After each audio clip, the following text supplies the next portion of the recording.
And 5 times 5 is? 25. Yeah.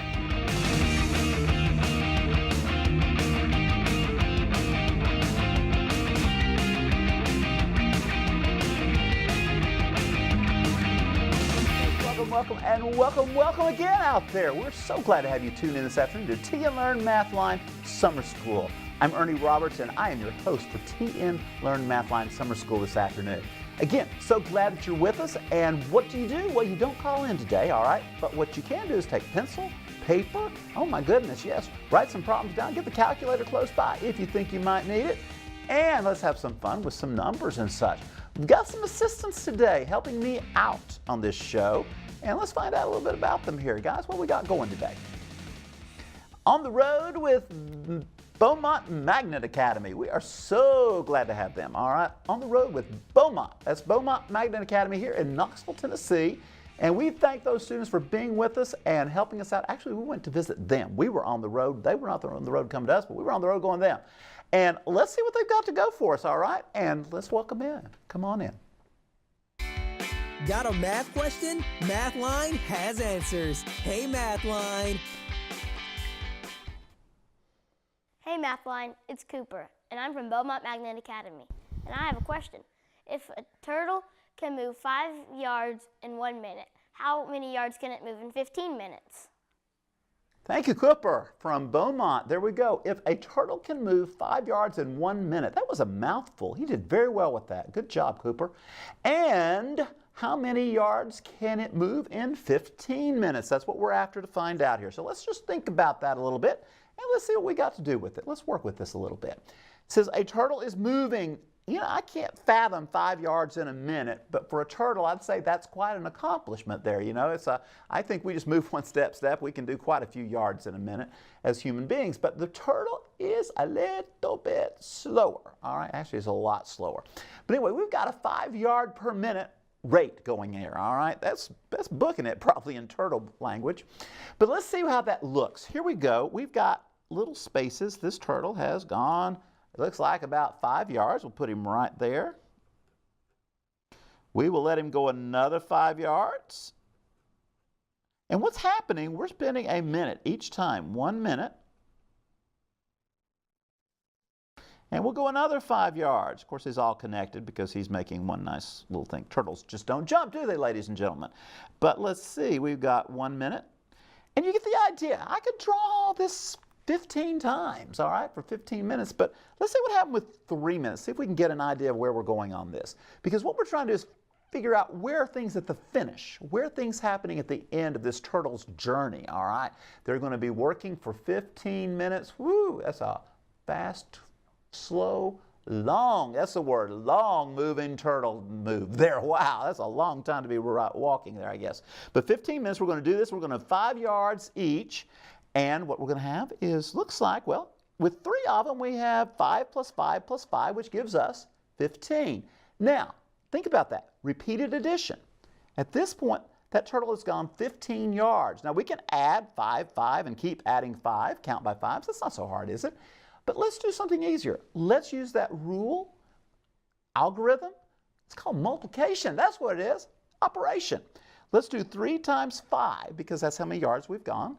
3 times 5 gives us 15. If we added 5 plus 5 plus 5, we'd be at 15 also. But you say, well, is that where we are? No, we're trying to get 15 minutes. So we've got to keep this game up a little bit more, all right? So here's what's going to happen is we're going to move 5 yards out there 15 times. So rather than trying to keep track of how many we've actually made or gone by adding them or even, let's just do a multiplication. If we can do 5 times 3 here, we can do also 5 times 15. Exactly. So let's see what happens. We take 15 and we multiply it by 5. My friends, there is where we're going. 75 yards. That's how long or how much distance it will travel in 15 minutes. That's how long it moves. Now, as we look at that, let's think just a tad. You say, is there another way we could write that? For those of you who are taking pre-algebra, you say, I think we could do that like an algebra problem. Well, that sounds like a good way to me. Basically, it looks to me like we're going to make a nice little proportion here because we're going, let's see if a good place to put it, I'll put it right here. 5 yards in 1 minute. Now we want to figure out how many yards in 15 minutes, all right? And what we do here is a proportion we cross multiply. So we're going to get 1 times x. Well, that's going to give us x. And going this way, we got 5 times 15. Well, that's what we did here, isn't it? So this is going to give us 75 when we cross multiply. Do we get the same value? Yes, we do. This is what we kind of put in the language of algebra. Here, we make ourselves kind of see the picture of what's going on here as the turtle moves and moves and moves again. It keeps moving for 15 minutes. How far does he go? 75. Cooper, thank you for getting us started on the show today, all right? And you know what? That's what we're going to do. We're going to let the Beaumont kids send me some questions. We're just going to have fun with it. Mathline's on the road today to Beaumont Magnet Academy. So let's check out our next question. Who we got coming up? Hey Mathline, it's Nakai from Beaumont Magnet Academy. I have a question for you. A bakery makes 636 cookies every hour. How many dozens of cookies would that be? Thank you, Nakaya. And a bakery making 636 cookies an hour. That's a lot of cookies. It's making me hungry too. How many dozens of cookies would that be? All right, let's take a look at this one. On the surface, it seems like for some people, you look at the big numbers, you're like, ooh, I don't know, that's hard. No, it isn't. It's 636, and it's just a number. It's just a number. We're going to play with it a little bit, all right? Dozens. The question is, how many cookies are in a dozen? Well, we have 12. We have 12. And what we're trying to do is not multiply 636 times 12, but this time we're trying to get them down into the units of 12, which means we're going to have to divide the 636 into, well, into smaller groups. How are we going to do that? We're going to take the number 12, and we are going to divide it into 636. We can do long division. You go to a calculator, but you know what? You say, Ernie, let's do long division because this is workable, this is doable, and is not a very complicated looking problem. Now, I kind of preach multiplication facts, times tables, knowing those, and I hope you do, because the 12s are one of those that we learned back in 3rd and 4th grade, and one of those sets of numbers that help us out, get us going along here. So it's not totally useless information because we're going to be able to work with it. And besides that, when we multiply by 12, we're asking, well, let's see, I'm looking at 63 I want to divide it into, right? So perhaps I'm looking for a number. This is certainly not going in there even, is it, folks? No, it's not. So what we've got to do is ask ourselves, how many times can we go without going over 63? So we said 12 times 6, which sometimes we look at 1 and 6 and say, oh, that'll get us started. We know 12 times 6 is 72. Too high, too high, too high. Come down, come down. So we're going to put 5 up there. And we're going to take 5 times 12, which will give us, 60. You know that time. Say, well, right, that's 5 times 12. That's 5 dozen. That's what it would be. That's 60. So now we subtract, like we always have known to do with long division. So we subtract the results here, and we got 36, which is a sweet number. Why is it a sweet number? Because it goes in 3 times. That's what 3 dozen is equal to. 36 cookies. Or you look at it, 3 feet gives you 36 inches in a yard. Oh, so many different things we can go with. But this is about cookies and dozens. So let's play that role. So we got 36 going here. Let us subtract. We have nothing left over, all right? So it looks like 53 is how many dozen cookies we're going to have. Now you say, Ernie, how do we check that? How do we check? Well, easy way is to take 53 and multiply it times 12. Since we use long division, we'll do it the same way here. Let's just multiply these puppies out, all right? 3 times, that one's easy. 3 times 2, you got it, 6. 5 times 2 gives us 10. Let's bring the 53. Oh, let's bring it right down there, 53. And we've got 636. Now, for those of you who've moved on to pre-algebra, you say, what would we do? We would say 12 for an amount of a dozen times how many? We'll say n is equal to our how many dozens we need equals to 636. And you know what? You get 53 this way also, because we would divide 12 into 636. This is a long division approach. This is where we are if we're in 4th, 5th, 6th grade. When we get into 6th grade, we start looking at a little bit of algebra, and it's the same thing. We're going to still divide, but you might even go to that calculator and see what it does, and it will give you also 53. So thank you, Nakaya. A good start from Cooper and Nakaya on our Beaumont Magnet Academy visit today. And you know what? There's another student waiting, so let's see what they've got to ask me. Mathline. I'm Addie from Beaumont Magnet Academy, and I have a question for you. I chose a number and divided it by 5. Then I subtracted 154 from the result and got 6. What was the number I chose? Addie, love the flair. Thank you. Addie from Beaumont Academy giving me a riddle type thing exactly. She said, I chose a number. It's in my head, all right? She divided it by 5, then subtracted 154 from that value and got 6. I've got to work backwards, don't I, to find out what the number is that she chose. That's what we got to do. So let's play the backwards look. Now, on the last 2 problems, we went forward pretty much. This time, we are going to work it backwards, all right? And we're going to start thinking. I want you all to think with me out there, all right? Everybody got those caps and thinking parts on going? The brain's working? I know it's summer afternoon, but we want that brain to be powerhousing, all right? So let's see what we did. We're going to start with 6. We're going to start with 6. And then we do something with 154, all right? And we've got this 5 to worry about. So we're going to start from the end and work back to the beginning, because that's what we're looking for, is what did Addie choose to start with, all right? What's her number? What's her number? So here's the deal. What she did, she ended with 6, I should say. She subtracted 154 to get there. So let's go back in reverse. Going back in complete reverse. What's the opposite of subtraction? How about it? Let's add. Let's add 154 right in there, because that is where we're going to work back to before we divide by 5, all right? So at least now we know we're at 160. Pretty cool, all right? I like the look of that. We're down, these numbers have served their purpose well. Now we've got to use 160 to get back to our unknown number there, all right? So let's see, what do? We divided that unknown number by 5, so in going in reverse, we're going to have to multiply. You say, well, what are we going to multiply, Ernie? We're going to multiply this number we just picked up, this 160, times 5. All right, now let's go back. Some of you are going like, whoa, that's kind of crazy. This is how you unravel riddles. A lot of times you have to work from the end back to the beginning. So here we go. We started the 6. We added because we were subtracting here, so we do the opposite. So we add 154, which got us 160. Now, to get to that 160, we had divided. So what do we do to go backwards to check? We have to, yes, multiply. So let's multiply and see where we go. I'm getting a 0 here. I'm getting 30. Put that 3 right there. I'm going to get 800. Addie, I think your number is 800. Now, that's the way we think about it when we're just learning how to do algebraic reasoning in elementary school and in our middle school classes, when we're just starting to think, hey, that's kind of fun. It is. But let's put that into the language of algebra for our pre-algebra and Algebra 1 students that tune in and watch the show. And for a lot of you adults that are wondering, how can they do that algebraically? Yes, we can. So first of all, we're looking for a number. Why not? Let's call it n. N will equal our number. Right there it is, all right? So remember, we did this process. We're going to do an algebraic process over here. According to what Addie told me, she said she chose this number and she divided by 5.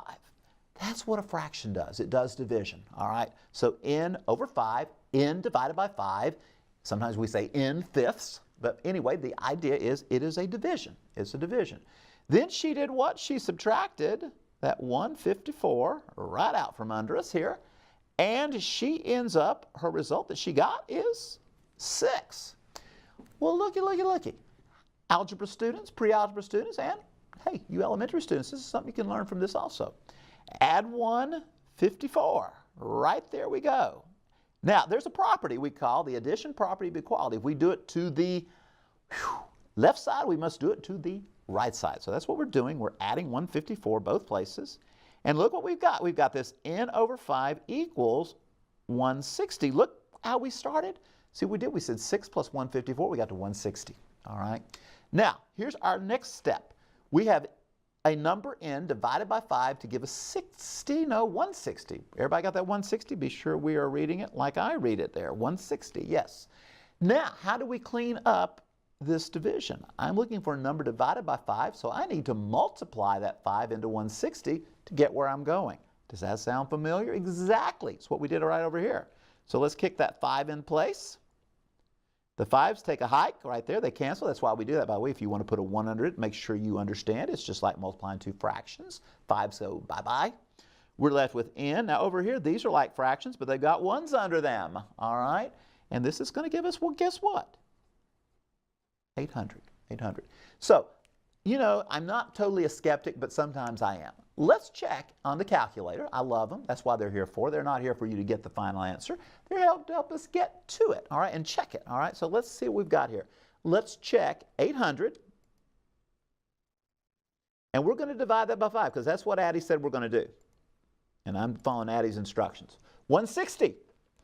All right, she said we're going to subtract 154.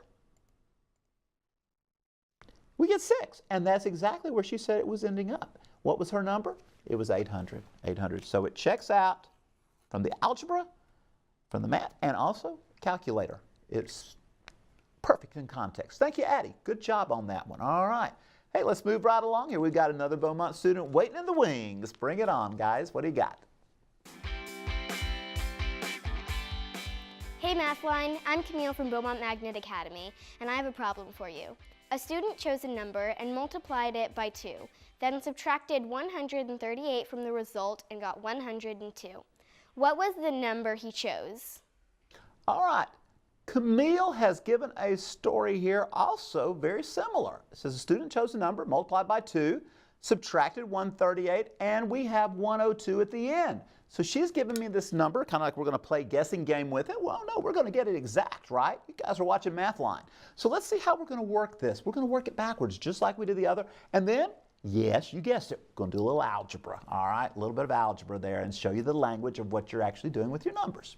So it says a student chose a number, aha, got it, thank you, Camille, and multiplied it by 2, then subtracted 138 from the result and gets 102. So we're going to start with 102, all right?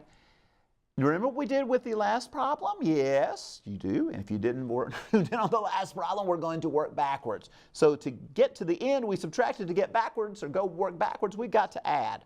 So we're going to add 138 right there. That is going to give us, I'm getting 240, all right? Now it says it's going to choose a number and multiply it by 2. Be very careful here. All right, we want to be very careful here because what's the reverse of multiplication? Remember, we're going backwards. Dividing. So what we're going to do, we're going to take this 240 and then we're going to divide it by 2. And by my calculations, we're looking at 120. Let's see how that pans out. We're going to use the algebra approach also. But again, process. Start at the end, working backwards. So you subtracted 138, so we're going backwards. We're adding 138. And then we'll divide to see where it goes. Algebra equation, how about it? Let's go to n. N stands for our number. It's our missing number. And we are going to subtract 138. And we get 102. That is what her riddle tells me. All right? I'm following her instructions. So here we go. We're going to add because what do? When we have a subtract situation, we add to move it to the other side. So we're going to add 138 to both sides here. And I see 2n. Whew, I also see, adding that together, it looks like 240 again. That's what we had over here. So that's good news. See what's going on? What you're doing in your head, you're writing it in a language, so to speak, here, when we do a little bit of algebra. Now, divide by 2. Divide by 2, and we've got n equaling 120. And if we put that 120, multiply it by 2, guess what? Got 240. Subtract 138, we are at 102. So it checks very nicely. And Camille, there you go, 120. Thank you for your riddle. Thank you for your riddle. And it got, hey, they keep coming, right? We love it. Loving Beaumont Academy with us today. Let's bring on one more here. Hey Mathline, I'm Will from Beaumont Magnet Academy, and I got a question for you. A salesman sold twice as much pears in the afternoon than in the morning. If he sold 360 pounds of pears that day, how many pounds did he sell in the morning and how many in the afternoon? Wow, Will, great job. That's like a lot of stuff going on there. Thank you, Will, for that. Beaumont Academy with us today. We have a salesman selling twice as many pears in the afternoon than in the morning. I guess people got up out of bed finally. He sold 360 pounds of pears that day. How many were sold in the morning and in the afternoon? Wow. It's not as difficult as it sounds. There's a lot of words going on there. So first of all, let's take a look at this thing. There's a thing called twice as many pairs, and then he sold 360, and we don't know how many he sold in the morning. We don't know how many he sold in the afternoon. So there's two things we're trying to figure out there. However, let's say this will be, N will stand for our number of pounds this time. Now, morning or afternoon, which way do y'all want to go with it? Let's be in the morning. Now, he did twice as many in the afternoon. That means he doubled. He multiplied by 2.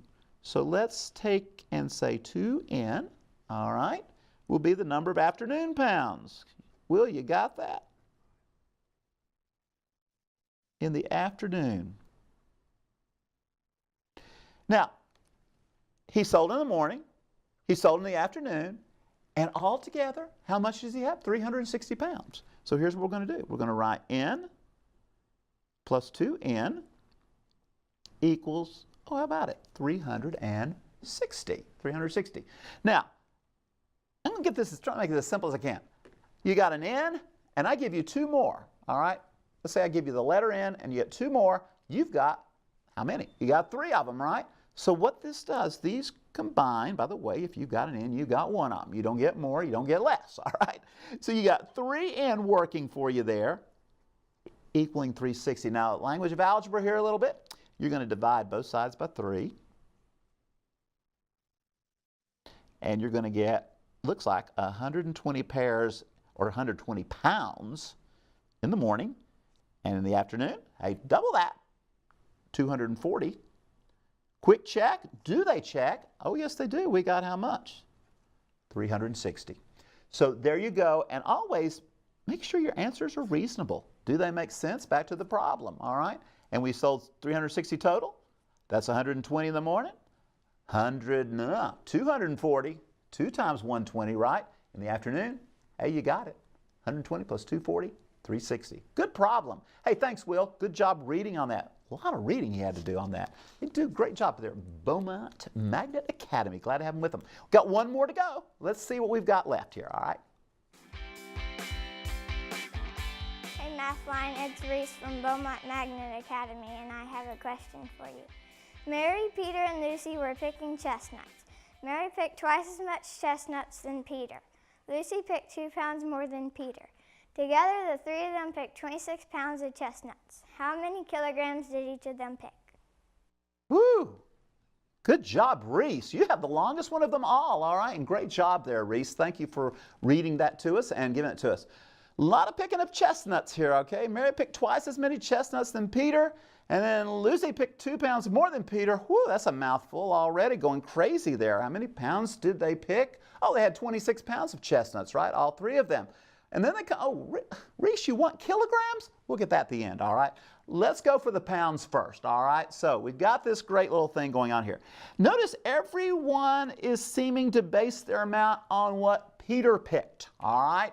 So, hey, like Peter Piper picked a pickle, oh, whatever, all right. But we've got Peter picking, we don't know. So we're going to call that, we'll call that N is going to be Peter's pick. But what do I know about Lucy? Lucy picked 2 more. So we're going to call that N plus 2. There we go, Lucy's pick. And go back up here. Oh, Mary. We left out Mary. We don't want to miss Mary. Mary did twice as many pounds. Well, that means twice, means double, means 2 times. So how about it? We'll let 2N be Mary's pick. And at this point, what are we going to do? Well, we're going to add them all up. And how many are we going to have? 26. Do you see where we picked up all our picks here? That's pretty good. All right, well, let's add it together. We got N plus 2 plus 2N equaling to all those chestnuts, 26 pounds. All right. Putting our N's together. Now, remember a minute ago we said 1 and 1. You know 1 plus 1 is still 2. Add 2 more to that. We have 4 of those N's. Now, don't put that 2 in with those N's, ladies and gentlemen. That's going to get added to the end here, all right? And now we're equal to 26. Let's subtract 2 from both sides. We got 4N. equaling 24. I'm getting 6. We divide 4 into 24, it goes 6 times. And who's in? Who's in, everybody? Peter. So Peter did 6, Lucy did 8, and Mary did twice as much. That's 2 times 6, 12. Add them up, we have 26 pounds. Now, like I said, Reese threw kilograms at me. I'm going to tell you how to do it because we're about out of the show. Take those 26 pounds and divide them by 2.2. Reese and everyone watching, you will get the kilograms. Take your 6 divided by 2.2, the 8 divided by 2.2, and the 12 divided by 2.2, and it should come out to that grand total. We may show that one again on another show, all right? Hey, Beaumont, thank you for being with us today. It's been a great day. Thank you for tuning in. We'll be back again for one more day of summer school tomorrow.